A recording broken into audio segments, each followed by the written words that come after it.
They tell you blood is thicker than water, but in a courtroom, a signature on a birth certificate is thicker than both. I learned that lesson the hardest way possible.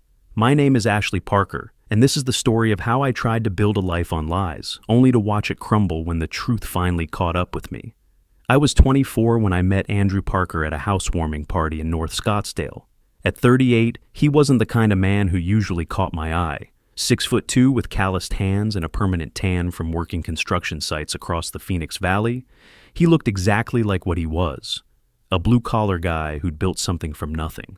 But here's what made Andrew different from the other contractors I'd met through my real estate work. He was making serious money. Andrew owned the largest commercial HVAC company in Maricopa County, specializing in the massive cooling systems that kept Arizona's skyscrapers and shopping centers habitable. In 115-degree summers, when you're installing and maintaining climate control for 40-story office towers and million-square-foot shopping complexes, you're not talking about residential repair calls. You're talking about $100,000 contracts with developers who build entire city districts. I was pregnant, 6 weeks along with Kevin Torres's baby, and Kevin was a bartender at the W Hotel who spent his tips on cryptocurrency and talked about maybe going back to school someday. Sweet guy, Mediterranean features that would look beautiful on a child, absolutely useless as father material. When you're 24 and staring at single motherhood in one of the most expensive cities in America, you make calculations, cold, hard calculations about what your child deserves versus what reality can provide. The numbers were simple. Kevin made maybe $35,000 a year in tips and wages, lived in a studio apartment in Tempe, and drove a 15-year-old Honda Civic with a cracked windshield. Child support from Kevin would be maybe $300 a month, if I could even collect it consistently. Raising a child alone on a real estate agent's commission in Scottsdale? I'd be working 60-hour weeks just to afford daycare. Andrew, on the other hand, had cleared $280,000 the previous year. His company held exclusive maintenance contracts with half the major commercial developments in Phoenix, and those desert construction booms were printing money faster than the Federal Reserve. When I saw his custom-built house in Desert Mountain, when I heard him casually mention the new fleet of service trucks he'd just purchased, something clicked in my brain. This wasn't just about financial security. This was about giving my unborn child every opportunity I'd never had. Private schools instead of overcrowded public classrooms. College funds instead of student loan debt, summer camps and music lessons and family, vacations to places that aren't driving distance from Phoenix. Andrew wanted me from the moment we started talking. I could see it in how he listened to every word I said about the luxury properties I showed, how he asked detailed questions about my work like it was the most fascinating thing he'd ever heard. This was a man who'd spent 15 years building businesses and fixing complex mechanical systems, but he hung on every syllable when I described staging a $2.8 million house in Paradise Valley. I played it perfectly, mentioned how exhausting real estate could be, how I sometimes wondered if I was built for the constant pressure of commission-based income, asked thoughtful questions about his business, showed genuine interest in how he'd grown from a one-man operation to employing 32 technicians across the valley. Let him explain the technical complexity of designing climate control for buildings, where a system failure could cost clients millions, in inventory and productivity. Within 2 weeks, Andrew was calling me every evening after work. Within a month, he was taking me to dinner at restaurants where the wine cost more than Kevin made in a week. By month 2, he was talking about how much he wanted to start a family, how he'd always pictured himself coaching Little League and helping with homework. The pregnancy reveal couldn't have gone better if I'd scripted it. Andrew cried actual tears when I told him. Big grown man sobbing in his kitchen like he just won the lottery. He proposed 3 days later with a ring that cost more than Kevin made in 6 months. 2-carat diamond, platinum setting, the kind of engagement ring that gets featured in bridal magazines. The timeline was tight, but not impossible. I was showing by the wedding, but Andrew was so damn happy about becoming a father that he never questioned whether the dates added up perfectly. He kept talking about how blessed we were, how everything was, falling into place exactly when it was supposed to. I told Kevin the truth about the pregnancy, but not about Andrew. As far as Kevin knew, I'd met someone new and was moving on with my life. He was disappointed but not devastated. We'd never talked about forever, and he wasn't in any position to support a family anyway.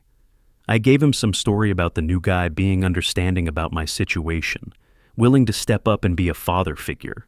Kevin wished me luck and faded out of my life without drama. Clean break, no complications, exactly what I needed. The wedding was everything I'd dreamed of. Elegant reception at the Four Seasons, honeymoon in Cabo, the kind of celebration that gets featured in Arizona lifestyle magazines. Andrew spared no expense, and why would he? He was marrying the woman he loved, starting the family he'd always wanted. Standing at that altar, watching Andrew beam as he promised to love and protect me and our child, I felt something I hadn't expected. Genuine affection for this man who was giving me everything I'd ever wanted. Not love exactly, but gratitude mixed with respect and a kind of protective fondness. I almost convinced myself it was real. Ryan was born in March 2018. 7 pounds, 4 ounces, full head of dark hair that looked nothing like Andrew's sandy brown. But babies change so much in their first year that nobody thinks twice about differences like that. The Mediterranean features were subtle enough. Darker complexion could be explained by my Polish grandmother. The eye shape could be attributed to Andrew's Scottish heritage. Genetics are funny that way, people told us. Kids can look like anyone in the family tree.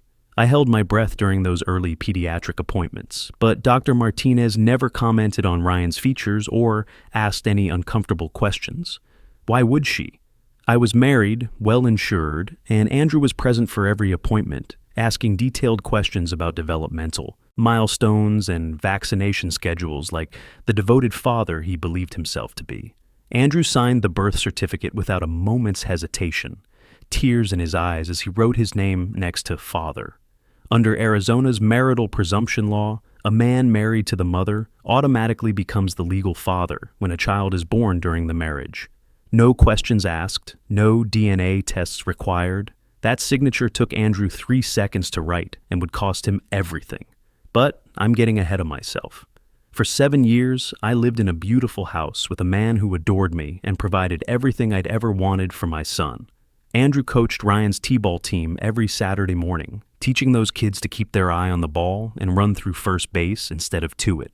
He paid $32,000 a year for private school tuition at Desert Springs Academy without blinking. Over $224,000 by the time everything fell apart. He set up a college fund when Ryan was 6 months old and contributed $500 every month like clockwork.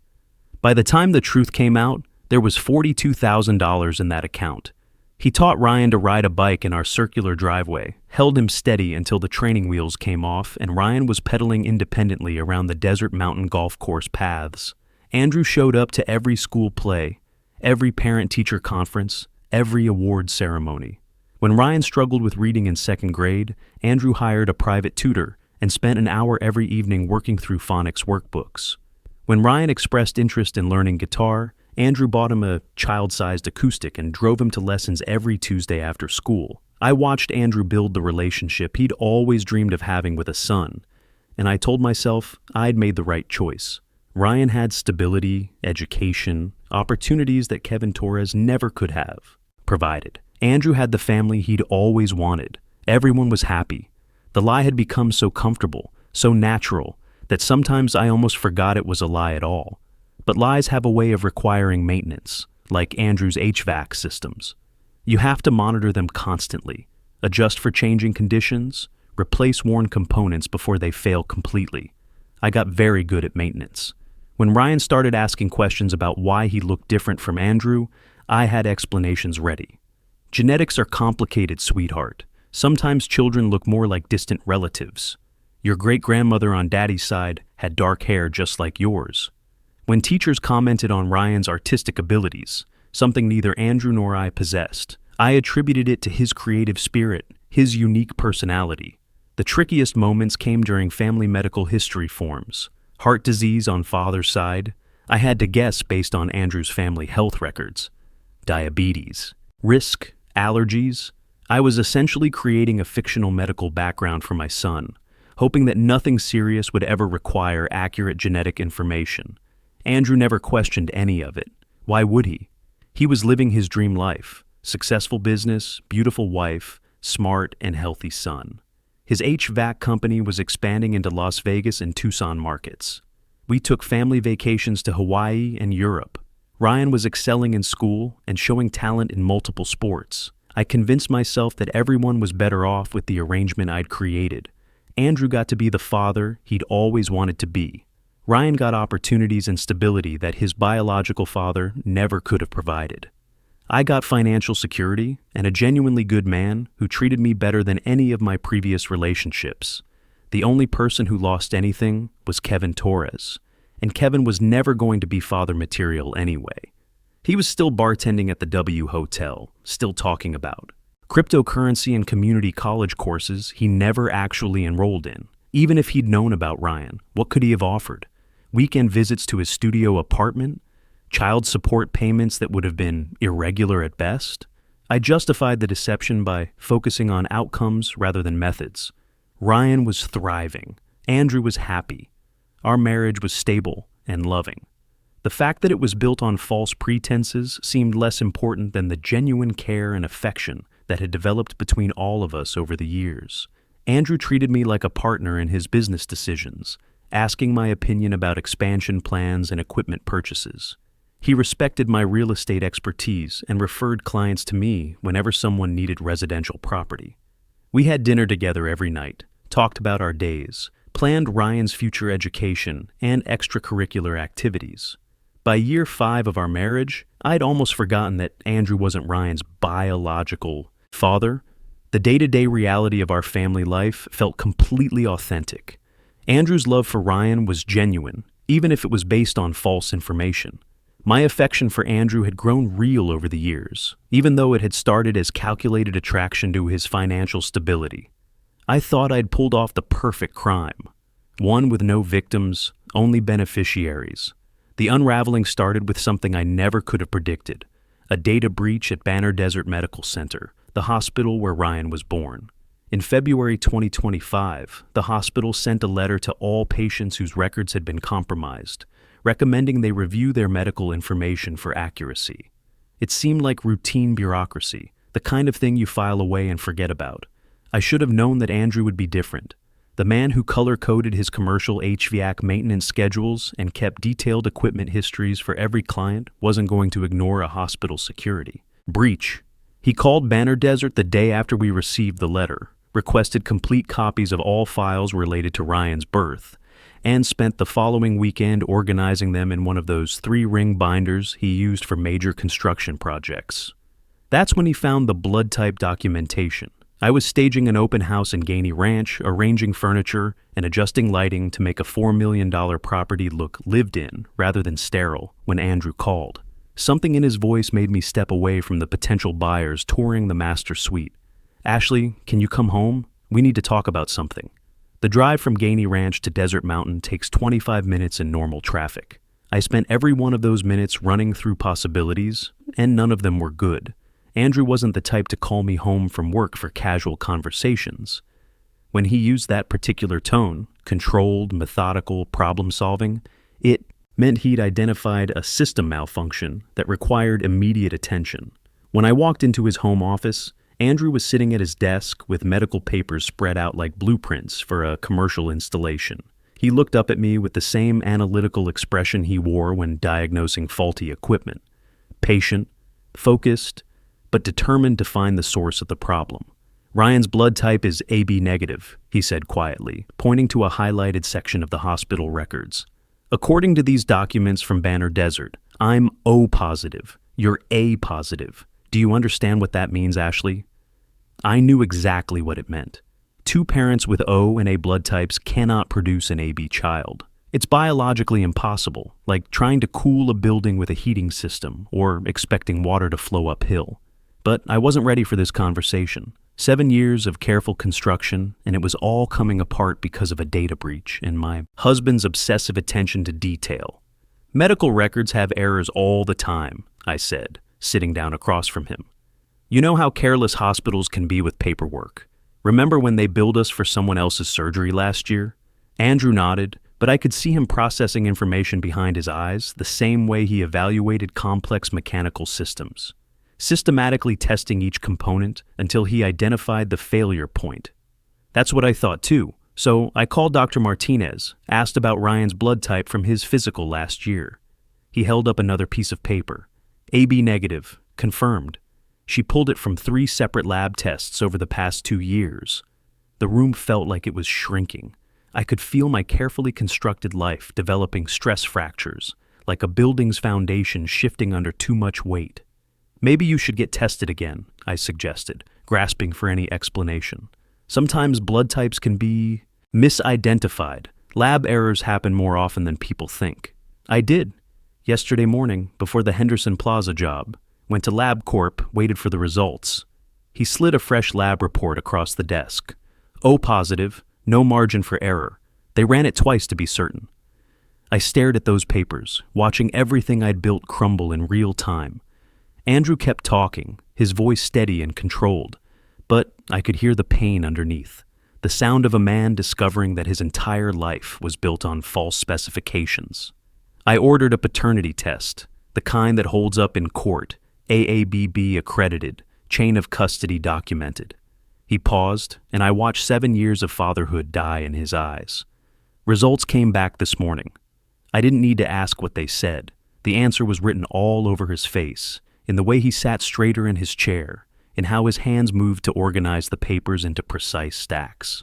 This was Andrew shifting into damage control mode, the same methodical approach he used when a major client's HVAC system failed during peak summer demand. Probability of paternity, 0%. Exclusion confirmed. He leaned back in his chair. Ryan isn't my biological son, Ashley, and you knew that when you married me. Here's the thing that people don't understand about moments like this. There's no good way to respond when 7 years of lies collapse in a single afternoon. I could have cried, apologized, begged for forgiveness.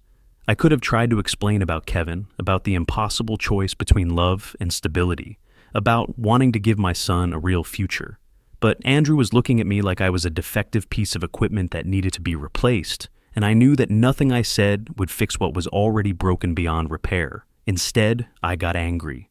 Because anger was easier than shame, and shame was what I felt looking at this man who'd given Ryan everything and me everything and deserved so much. Better than the 7-year lie I'd fed him. It doesn't matter, I said, which was exactly the wrong thing to say, but exactly what came out of my mouth. You're Ryan's father, regardless of what some paper says. 7 years of diapers and bedtime stories and t-ball games. That's what makes you his father, not DNA.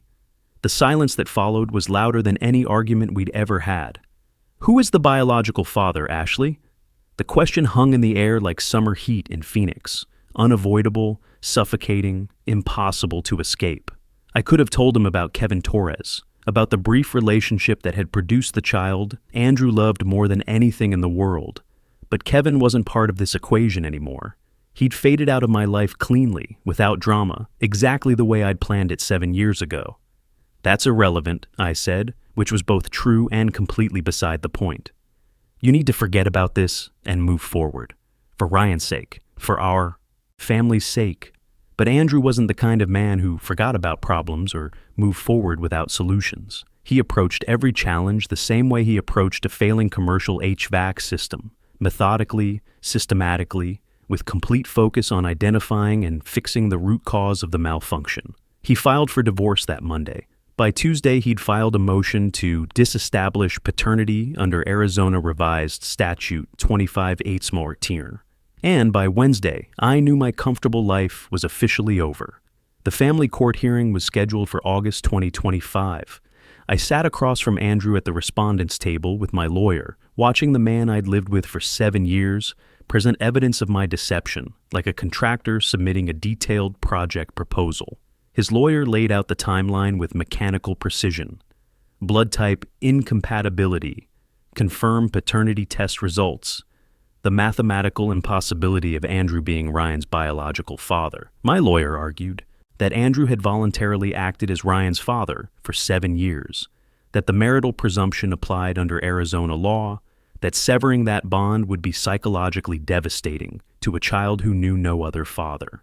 He emphasized Andrew's financial support, his emotional investment, the stability that Ryan had known his entire life. The judge was a woman in her 50s who'd probably seen every variation of family drama that could fit into a courtroom. She listened to both presentations, reviewed the DNA evidence, and then delivered her ruling in language I'd been praying to hear. Mr. Parker was married to Mrs. Parker when this child was born. Under Arizona's marital presumption, he is Ryan's legal father. The petitioner has not proven by clear and convincing evidence that Mrs. Parker committed intentional fraud. Without that proof, I cannot set aside the presumption of paternity. I thought I'd won. The relief was so overwhelming that I barely heard the rest of her. Comments about the court's primary obligation being Ryan's best interests and the importance of maintaining stability in a child's life. 2 weeks later, the divorce settlement was finalized. Because Andrew remained Ryan's legal father, the child support calculation was straightforward. $3,200 per month until Ryan turned 18, based on Andrew's annual income of $280,000. Even after splitting our marital assets, I'd have enough to maintain a comfortable lifestyle. The private school tuition would continue, Ryan's college fund would grow, and life would go on. But Andrew wasn't finished. That's when I learned the difference between family court and civil court, and why having a husband who solves complex problems for a living was about to become my biggest nightmare. His new lawyer specialized in fraud litigation, the kind of attorney whose office walls were covered with newspaper clippings about seven-figure verdicts against insurance companies and corporate defendants. The civil lawsuit claimed fraudulent misrepresentation, intentional infliction of emotional distress, and unjust enrichment. 3 separate causes of action, each carrying the potential for substantial monetary damages.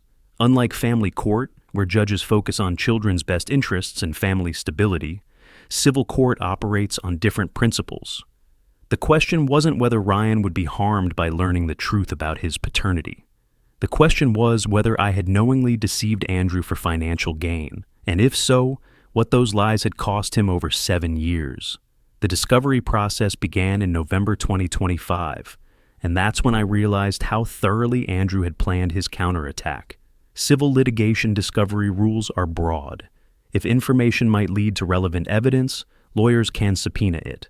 Andrew's legal team requested everything: my financial records going back to 2017, bank statements, credit card, histories, email accounts, text message logs, even my social media posts and dating app conversations. My lawyer objected to everything, calling the requests overly broad and invasive, but the civil court judge granted most of them, explaining that discovery in fraud cases requires extensive documentation to establish intent and damages. If I claimed the deception was unintentional, they needed evidence to test that claim. The Venmo records came back first. Thousands of transactions over 8 years, most of them meaningless. Restaurants, hair salons, online shopping, gym memberships. But in early 2018, there was a pattern that made my stomach drop. Multiple payments to someone named Kevin Torres, $50 and $100 amounts with vague descriptions. Thanks for last night. You know what for. Miss you already. I'd forgotten about those payments, the casual way Kevin and I had split restaurant bills and shared expenses during our brief relationship. At the time, they'd seemed like normal dating interactions. In the context of a fraud investigation, they looked like hush money or ongoing financial support for a secret relationship. Andrew's lawyer didn't need to prove that Kevin was Ryan's biological father. They just needed to establish that I'd had a relationship with someone else during the time frame when Ryan was conceived.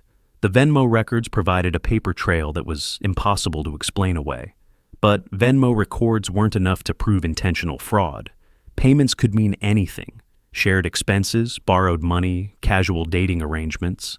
Andrew's legal team needed evidence that I'd knowingly deceived him, proof that I'd planned the deception from the beginning. That's where the emails came in. I'd forgotten about the old Gmail account I'd used before Andrew and I moved in together. It was the address I'd given to dating apps, casual acquaintances, people I didn't want having my primary contact information. I hadn't logged in for years, but emails don't disappear unless you manually delete them, and I'd never bothered to clean out the old messages. Andrew's lawyer's paralegal found what they were looking for on page 412 of the document production, an email from me to Kevin Torres dated February 14th, 2018, exactly 1 month before Ryan was born. The subject line was simple: us. The body of the email contained the smoking gun that would destroy everything I'd built. I know this is hard. I know you wanted to be there. But Kevin, we both know you can't provide what this baby needs. Andrew has money and stability. He wants to be a father so badly he can't see straight. I'm gonna let him sign the birth certificate. He'll never question it, and we'll be set for life. Just stay quiet for everyone's sake. I'll always love you, but I have to be smart about this. Please understand. Reading that email in a courtroom full of strangers was the most humiliating experience of my life. Worse than the divorce proceedings, worse than the financial depositions, worse than explaining to Ryan why Daddy and Mommy weren't living together anymore. Those words, written in my own voice 7 years earlier, laid out the entire conspiracy with brutal clarity. The civil trial began in March 2026, Maricopa County Superior Court. Jury of 12 adults who looked like they'd rather be anywhere else in the world. Andrew sat at the plaintiff's table, looking like the successful businessman he was. Pressed shirt, conservative tie. The kind of man jurors instinctively trust when he talks about being victimized. My lawyer tried to make Andrew the villain. He argued that Andrew was a bitter ex-husband using the legal system for revenge, that he was trying to abandon a child he'd raised and loved, that his motivations were vindictive rather than righteous. He painted me as a young woman who'd made an emotional decision during a difficult pregnancy, someone who'd genuinely believed she was doing what was best for her unborn child. The strategy might have worked, if not for that email. Andrew's lawyer let my attorney talk for 2 hours about vindictive ex-husbands and emotional trauma, and the complexity of human relationships. Then he walked over to the projector and put my words on the screen for 12 strangers to read. He'll never question it, and we'll be set for life. The courtroom went silent. I watched the jurors' faces as they absorbed what I'd written, saw their expressions change from neutral attention to something colder. One woman in the front row actually gasped when she reached the end of the message. My lawyer tried damage control during my testimony. I explained that I'd been young and scared, that the email had been written in a moment of panic, that I genuinely believed I was making the best choice for everyone involved. I cried real tears when I talked about watching Andrew bond with Ryan, about the genuine love that had developed between all of us over the years. But the email proved that it hadn't been a mistake or a moment of confusion. It was a plan, a 7-year financial scheme with Andrew as the mark, executed with precision and maintained with daily deception. The jury deliberated for 3 hours. They found me liable for fraudulent misrepresentation and intentional infliction of emotional distress, awarding Andrew $185,000 in compensatory damages, $124,000 for private school tuition paid under false pretenses, the corrected calculation of $32,000 per year times the 7 years of deception, plus $42,000 for the college fund and $19,000 for documented therapy costs and emotional distress. Here's the cruel mathematics of my current situation. I still receive $3,200 per month in child support because that money belongs to Ryan, not me. But I also owe Andrew $185,000 plus 6% annual interest, over $11,000 in interest alone each year, and judgments in Arizona last 10 years with unlimited renewals. Andrew can't garnish my real estate commission checks directly, but he can levy my bank accounts if I keep more than the basic exemption amount.